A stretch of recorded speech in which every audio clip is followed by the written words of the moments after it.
Guys नमस्ते, welcome और welcome back to my YouTube channel. This side is Manvi. I hope आप सब ठीक होंगे, अच्छे होंगे और आपके घर में सब कुशल मंगल होगा। एंड स्पेशली आपकी मम्मी बहन, आपकी वाइफ या फिर आपकी छोटी बच्ची, बड़ी भी, मतलब इस लाइन से सबको समझ ही आ गया होगा कि आज का टॉपिक किस बारे में होने वाला है। टाइटल और थंबनेल पढ़ के भी तुम्हें समझ आ ही जाता होगा कि क्या होने वाला है। सो मेरे ना ऐसे आदत है कि उठने के कुछ घंटों बाद, मतलब सीधा उठने के नहीं, सीधा उठने पर मैं इतना ज़्यादा फ़ोन नहीं चलाती। या तो कुछ इम्पॉर्टेंट जो रात को पूरा काम मेरा हुआ ना हो उसको करने के लिए या तो उठ के फ़ोन चलाती हूँ, या फिर उसके 2-3 घंटे बाद जब मैं अपना सारा मेन काम कर लेती हूँ उसके बाद ही मैं फ़ोन छूती हूँ। सो मैं सुबह भी नहीं कह सकते, दोपहर को आज अपना इंस्टा स्क्रॉल कर रही थी एज़ यूजुअल, क्योंकि सबसे पहला काम यही करती हूँ शायद मैं, सच। तो ऐसा हुआ था कि कल भी मेरे पास एक न्यूज़ आई थी कि एक 5 साल की बच्ची और 2 लड़के, एक 11 साल नहीं, एक 10 साल का और एक 13 साल का, उन दोनों ने मिलके एक 5 साल की बच्ची का रेप किया। टीनेज बॉयज़, पता नहीं क्या हो रहा है हमारे देश में, तो छोटे छोटे बच्चे भी ये सब चीज़ें जान पा रहे हैं, क्योंकि अलग ही हो रहा है। तो सबसे पहले तो शॉकिंग ये था कि 5 साल की बच्ची, फिर दूसरी चीज़ ये थी कि छोटे बच्चे भी ये मतलब छोटे बच्चों को जो, मतलब अभी से अगर वो ये सब चीज़ें सीख पा रहे हैं, ये सब चीज़ें कर पा रहे हैं, तो बड़े होके क्या नहीं कर सकते, क्योंकि अभी से ही उनका माइंडसेट ऐसा है, तो समझ सकते हो बड़े होके कैसा ही हो जाएगा। और फिर आज दोबारा मैं स्क्रॉल आउट कर रही थी, फिर उसके बाद क्या होता है, एक 11 महीने की बच्ची और कितने साल का लड़का, 15 साल का लड़का, एक 15 साल के लड़के ने 11 महीने की बच्ची का रेप किया। And literally I started crying, क्योंकि 11 महीने की फिर, मतलब यहाँ दर्द होने लग जाता है, बहुत हैवी फील होता है ऐसी चीज़ें सुन के कि एक बच्चा पैदा हुआ है, अभी उसने इस दुनिया में कदम रखा है, वो इस दुनिया को समझने की शायद अभी बहुत सालों तक, ऐसा होता है ना 8-9 साल तक तो यार हमारा दिमाग ऐसा होता ही नहीं है कि हम चीज़ें समझ पाएँ।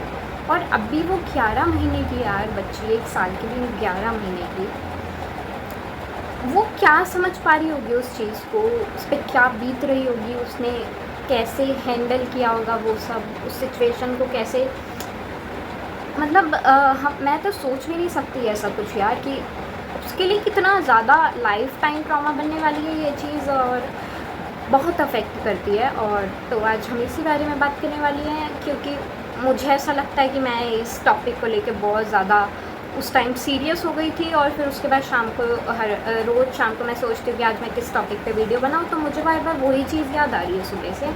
तो आई गेस आज मुझे वुमेन्स लाइफ के बारे में थोड़ा डिस्कशन करना है, क्योंकि कुछ मर्द ऑफेंड हो जाएंगे ये चीज़ें सुन के, but that's not my job कि मैं उनके नखरे झेलूँ। तो यहाँ आज मैं सच बोलने वाली हूँ, जो ज़िंदगी आप लोगों को पता नहीं है आज मैं वो बताने वाली हूँ, मतलब पता भी होगी बट शायद कभी इतना फील ना करा हो, तो इसको सुनने के बाद शायद बहुत ज़्यादा ब्लेस्ड फील करो और अपनी मम्मी, अपनी बहन को थैंक यू बोलो, उनके पैर पड़ो, क्योंकि तुम्हें ज़िंदगी देने के लिए हम बहुत स्ट्रगल करते हैं। ऐसा, हाँ ऑब्वियसली मैं ऐसा प्राउडली कह सकती हूँ कि ऐसा कहते हैं ना कहावतों में कि एक सक्सेसफुल मर्द के पीछे एक औरत का हाथ होता है, तो उस औरत का हाथ ही गिनवाऊँगी आज मैं तुम्हें कि वो कौन सी औरत होती है। तो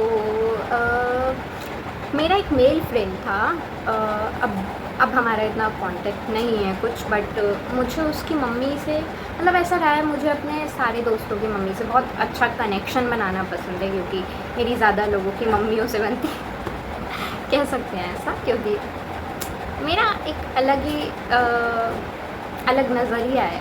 मुझे ऐसा लगता है कि मुझे अगर मैं किसी की अच्छी दोस्त हूँ, तो मुझे ऐसा लगने लग जाता है मुझे उनकी मम्मी की भी अच्छी दोस्त बनना है, क्योंकि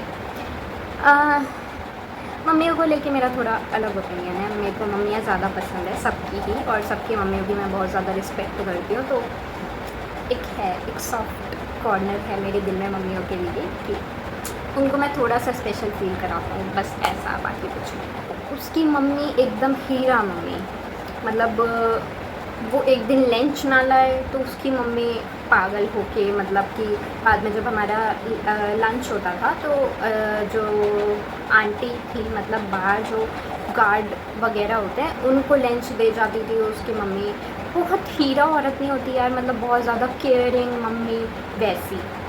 तो अब जो मैंने देखा है मैं तो वो ही बता सकती हूँ। तो उसको उस चीज़ से फ्रस्ट्रेशन होती थी कि मम्मी ऐसी हरकतें क्यों करती है, फ़लाना ढिकलाना एंड ऑल दैट थिंग्स। और मुझे ऐसा बोलना तो नहीं चाहिए, किसी की पर्सनल चीज़ें हैं ये, बट मैं नाम तो ले नहीं रही हूँ स्पेसिफ़िक, और ना हमारा ऐसा कुछ रहा है अभी कि मैं उससे बात भी करती हूँ, ऐसा कुछ भी नहीं है। तो उसने ना मुझे एक बार एक चीज़ बोली थी कि मतलब ऐसे ही चल रहा था, मम्मी को लेकर बहुत ज़्यादा फ्रस्ट्रेशन चल रही थी उसकी, अलग ही चिल्ला चिल्ली कर रहा था। तो मैंने कहा यार ऐसी हरकतें क्यों करता है यार, तेरी मम्मी इतनी अच्छी है, बनाना दिखलाना। तो वो कह रहा मम्मी ने हमारे लिए किया क्या है आज तक। दैट वॉज द मोमेंट जहाँ मैं शांत हो गई, क्योंकि मेरे को उसका आंसर नहीं पता था, ना मुझे ये पता था कि मैं उस बात को कैसे डिफेंड करूँ, उस बात से उससे कैसे लड़ूँ। बट अब आज मुझे पता है उसका आंसर क्या है। एक्चुअली सच बात है, मम्मी ने तुम्हारे लिए कुछ नहीं किया, क्योंकि she started bleeding when she was 10 और 11 ईयर्स ओल्ड, ताकि वो तुम जैसे इंसान को जन्म दे पाए।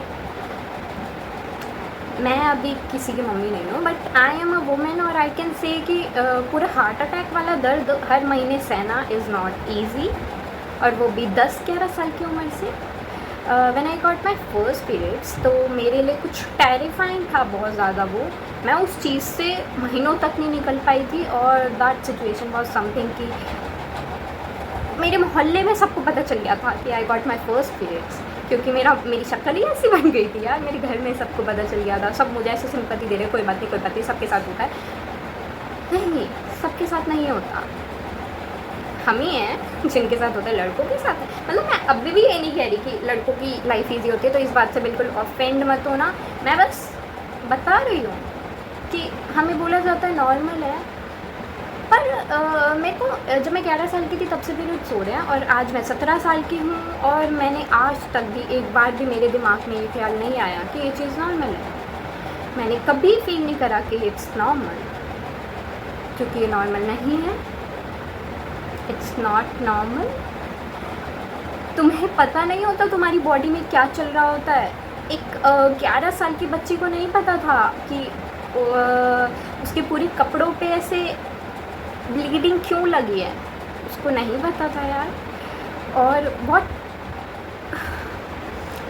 अभी भी वो मोमेंट मेरे लिए बहुत डरावना होता है, क्योंकि आई वॉज जस्ट 11।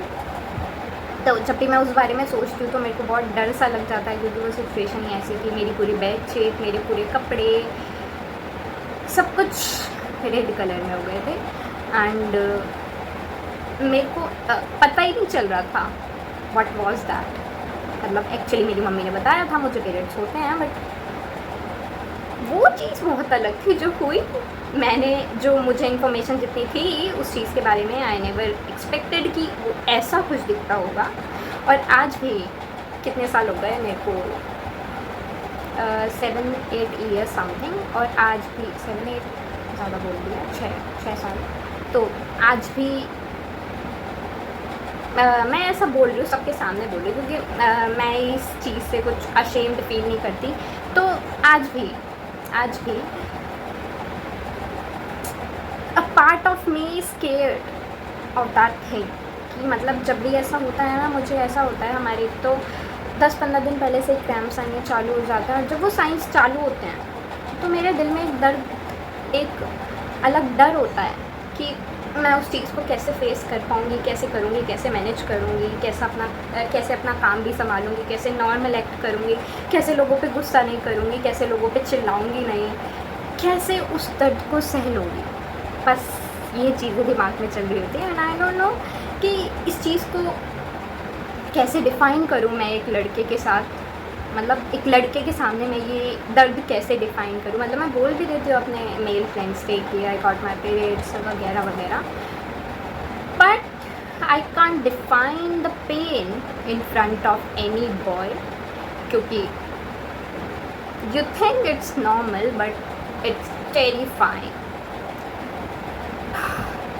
अभी बोलते हुए भी बहुत हैवी लग रहा है, मुझे नहीं पता मैं क्या बोल रही हूँ। I have no script about this, मुझे कोई आइडिया नहीं है। मैंने टॉपिक डिसाइड किया, उसके बाद मैंने टॉपिक पे थोड़ा रिसर्च भी नहीं करी, कुछ नहीं करा, but I am saying this. और बात ये थी कि